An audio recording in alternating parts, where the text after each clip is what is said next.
Today I'm gonna make something that I absolutely love. It's from Starbucks. Of course, I love all of their coffee drinks, but for their bakery items, my favorite thing that they have is the lemon loaf.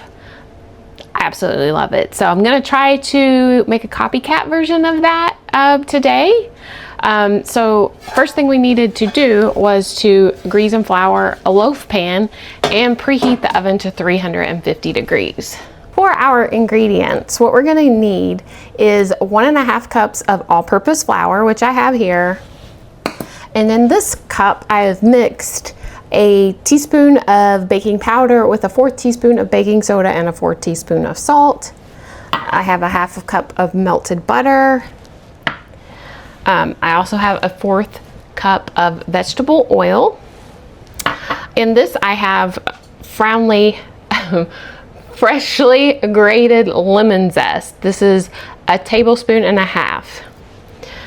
Here I have freshly squeezed lemon juice, which is 2 tablespoons.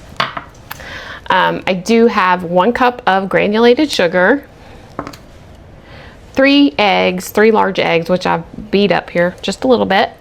And in addition to that, I have a 1/2 cup of buttermilk. So we'll go ahead and get started. We will also be making the white frosting for the lemon loaf, but we do have to make our loaf and bake it and let it cool completely before we start on that. So let's get started on the bread first. With our dry ingredients, I'm gonna take the all-purpose flour, and then I have the baking powder, soda, and salt mixture. I'm just gonna pour that on the top, and then we'll whisk that around with a fork lightly just to kind of incorporate everything. And then we're gonna set that aside until we need it. So in my stand mixer, the first thing I'm going to do, the eggs,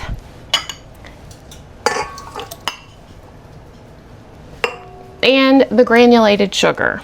With that, we're just going to let that go on a medium speed for about 2 minutes. Letting your egg and your granulated sugar go for the full 2 minutes is very helpful because it adds a little bit of air to it, and that'll make your bread a little bit fluffier, which is always a plus. Okay, now that it is gone for 2 minutes, next thing I'm going to add to my stand mixer is my 1/2 cup of butter and my 1/4 cup of vegetable oil.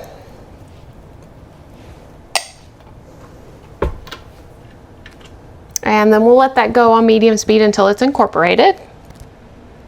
All right, that's how it's looking after our butter and oil. Now the next steps is, or the next additions will be the lemon zest, the lemon juice, and a teaspoon of vanilla extract, and then we'll go ahead and mix that again at medium speed. Okay, so after adding our vanilla, our lemon juice, and lemon zest, the last thing to add to the wet mixture is going to be our 1/2 cup buttermilk. So go ahead and pour that in, give it a mix, then we'll start adding the dry ingredients. So we got that mixed in. Now we're going to go ahead and add the dry ingredients into our stand mixer. Do it about maybe 1/3 of it at a time. Put 1/3 in, mix it up, and then add the next 1/3. And then when we finish it off, I sometimes like to just, with the last 1/3 of it, just do it by hand. So we'll see how it's looking, and then we'll go from there. All right, that's how it's looking after we've added 2/3 of the dry mixture. Still pretty thin, so I'll go ahead and we'll add the rest of it and just stir it in with a spoon. We'll add the rest of our dry, and we'll incorporate that. Well, that's looking really good. So as you can see, looks like perfect consistency. Once that's mixed up, we're gonna go ahead and add it to our loaf pan. And it's gonna bake in the oven on 350 for 50 minutes. I would set the timer for 30 minutes. See how it's browning on the top. If it's getting a little bit too brown, then you'll want to like make an aluminum foil tent over it so that it doesn't over brown. It's ready for the oven. All right, so our lemon loaf came out of the oven and it is cold. Now we're gonna make the frosting. So got a cup of powdered sugar here, and then I'm gonna add a tablespoon of the fresh squeezed lemon juice. Stir that in. And then also, to get it to the right consistency, we're gonna add a little bit of milk. So start out with just a tablespoon. If you need to add a little bit more, you can.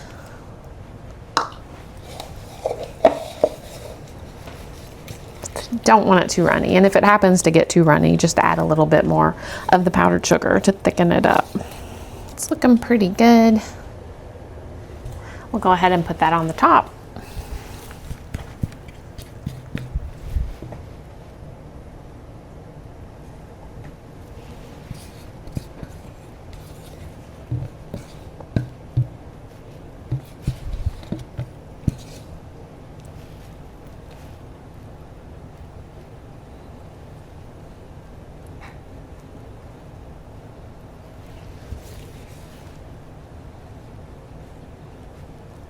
All right, that's pretty much it. We're just gonna let that sit on there and harden up just a little bit, and you can slice it.